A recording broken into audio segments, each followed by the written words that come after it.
Hello everybody, my name is Walter, and this is episode 24 of my Redstone Commands Series. In this episode, I want to cover the effect command.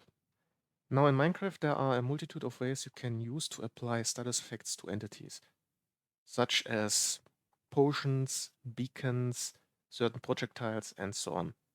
A rather interesting one is using the effect command, which not only can add status effects, but can also remove status effects with very great control over what actually happens. One thing to note here is that the addition of status effects is additive, not cumulative. So if you add an effect to an entity that already has that effect, those won't stack. The weaker effect will be hidden behind the stronger one until the stronger one times out.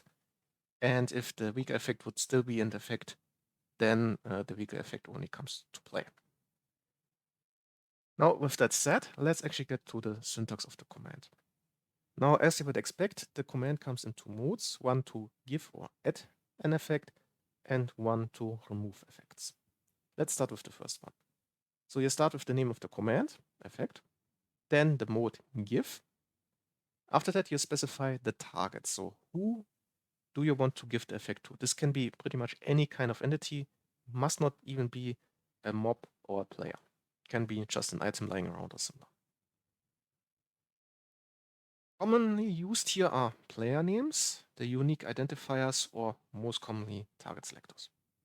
After that, you specify the effect you want to add, which you can find listed in the Wikipedia. A link for that is in the description of this video. Then, after that, optionally define how long you want the effect to be applied. This is usually in seconds, but for instant damage, instant health, and saturation, it's in game ticks. Those three are a bit of an exception here. The maximum number is 1 million, and the default, if you leave it out, is 30 seconds or 1 game tick, depending on what applies. After that comes the optional amplifier. This is basically the level of that effect.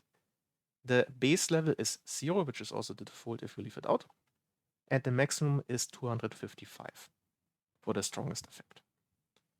And then after that, again optionally, we determine whether we want to show the particles and the HUD indicator. This is just a Boolean value, so true or false.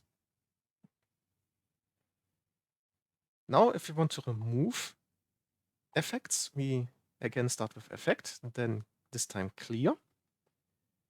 Then optionally, the target or targets. If you don't specify the target, it will default to whoever is executing the command, if that is a player. So this requires a player to actually execute the command. And then optionally, you can specify which effect you want to remove. If you don't specify it, it will remove all effects on that player or on that entity. And with that, let's finally get to a few examples. So let's start simple. This here would give myself the glowing effect for 1 minute. So let's do this, and you can see I have the particles going on. I have the HUD indicator on the right here. And if I go in the inventory, you can see I have this indicator here with the timer. The next one is also giving me an enchantment or an effect, which is in this case unluck, so bad luck, for 1 million seconds in the strongest form, 255 amplifier, and it's hidden. And you can see there are no additional particles going on. I don't have a HUD indicator, but if I look in here, you can see it's actually not completely hidden. So you can't really use this to completely hide the enchantments or the effects you apply to players. But they will have to look in here to actually notice it, or if it's something that gets noticed through normal gameplay, like a jump amplifier or something like that. Next one, quite useful, effect clear. This will remove all effects that are applied to me. So now you can see everything is cleared out again.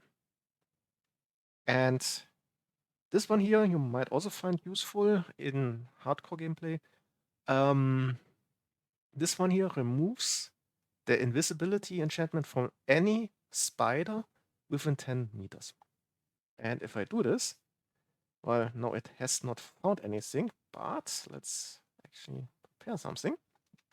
And you might already see something going on there. And if I do this now, I can see now this spider is visible. So if you want to play in hard mode and still don't want to have any invisible spiders, you can use a command like this here running in a repeating command block, for example. Just a few ideas what you can do with that.